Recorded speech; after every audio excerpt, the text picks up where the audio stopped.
जम्मू संगवारी मल्ला मुरजोहार तीज फेस्टिवल आने वाला है, तो मैंने उसके लिए माता पार्वती और शिव भगवान की प्रतिमा बनाई है। तो चलिए उसके प्रोसेस की तरफ। तो यहाँ पे सबसे पहले मैंने एक बेस लिया है, इसके ऊपर हम भगवान शिव की प्रतिमा बनाएंगे। तो मैंने उसके लिए मिट्टी अरेंज कर ली है और मिट्टी को अच्छे तरीके से गूंथ कर यहाँ पे मैंने उसकी जो हिस्से है उसको डिवाइड कर लिया है। उसके बाद यहाँ पे हम एक पत्ते का शेप बनाएंगे जिसके ऊपर हम शिवलिंग बनाएंगे। तो यहाँ पे हम पहले बेस बना लेंगे। बेस स्ट्रक्चर बनाने के लिए सबसे पहले हम लोग उसको अच्छे तरीके फ्लैट कर लेंगे मिट्टी को। उसके बाद इसके ऊपर हम एक कॉइल को अरेंज करेंगे जो कि शिवलिंग जो होता है उस टाइप से।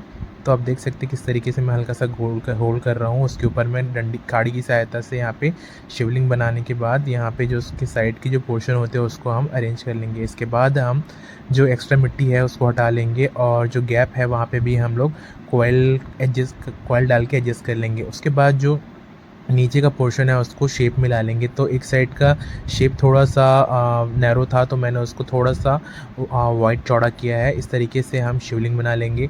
दोस्तों, भगवान शिव की जो प्रतिमा है वो हर हरियाली तीज में महिलाएं बनाती हैं और इस टाइम माँ पार्वती ने भी शिवलिंग बनाकर ही उनका व्रत किया था और उनको अपने पति रूप में पाया था, आई थिंक, है ना।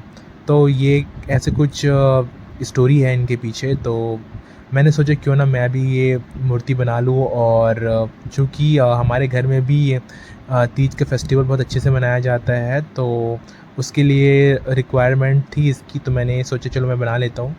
अब यहाँ पे जो छोटी छोटी डिटेलिंग्स हैं वो कर लेते हैं। उसके बाद जो हमारी जो डिटेलिंग्स है उसको हम लोग स्मूथ कर लेते हैं, है ना। जो एक्स्ट्रा स्पेस जो निकला हुआ था उसके बाद ऊपर से हम और कॉइल लगाकर यहाँ पे जो कॉर्नर है उसको भी अच्छे से डेकोरेट कर लेते हैं। उसके बाद इस तरीके से हम कॉइल लगा लेंगे।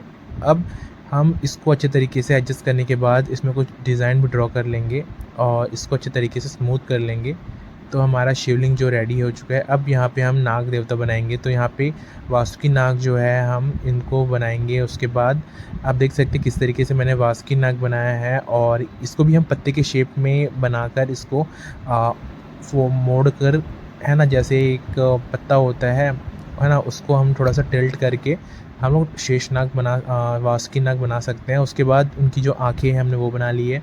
अब जो पीछे का जो धब्बा होता है हम वो लगा लेंगे और उसको काड़ी की सहायता से हम इसमें एडजस्ट कर लेंगे। अब जो नीचे का पूँछ है उसको भी एडजस्ट करने के बाद शिवलिंग में हम यहाँ पे उसके जो फेस है ना, भगवान शिव का, उसको थोड़ा सा ऊंचा बनाएंगे। और मैंने सोचा था कि मैंने पहले भी शिवलिंग बनाया है, तो क्यों ना इस बार थोड़ा सा कुछ यूनिक टच दिया जाए। तो यहाँ पे मैंने जो शिवलिंग है उनकी आँखें ने, है ना, आइज़ बनाई हैं और उनकी जो लिप्स, नोज़, एक प्रॉपर महादेव का एक फेस बनाया मैंने, है ना। और ये सारी चीज़ें जो है मैंने मिट्टी से बनाई हैं और ये जो नेचुरल मिट्टी है ये मैंने है ना, ये मैंने पास के ही गार्डन से लाया हुआ मिट्टी है। तो इस तरीके से हमारे शिव जी का जो आँख है वो भी बन के रेडी हो जाएगा। इस तरीके से दोस्तों आप भी अपने घर पे सादी मिट्टी से, है ना, उसको अच्छे तरीके से रिफ़ाइन करके, मतलब अच्छे तरीके से रिफ़ाइन करके आप उसे बना सकते हैं। और इस तरीके से हमारे शिव भगवान जी के जो आसपास के जो डिज़ाइन है हम थोड़ा सा ड्रॉ कर लिया है उसको। तो यहाँ पे अब बारी आती है माँ सती की, यानी कि माता पार्वती की। तो यहाँ पे मैंने सबसे पहले बेस लिया है। बेस के ऊपर हम पहले उनके पैर बनाएंगे। पैर के ऊपर फिर हम उनकी जो चेस्ट होती है और, है ना, तो उसको बना लेंगे और स्टमक जो होता है वो। अब उसके बाद उनकी जो हैंड है उनको बना लेंगे। हाथ बनाने के बाद हम अच्छे तरीके से उनको एडजस्ट कर लेंगे। ये एक तरीके से स्ट्रक्चर हो गया दोस्तों।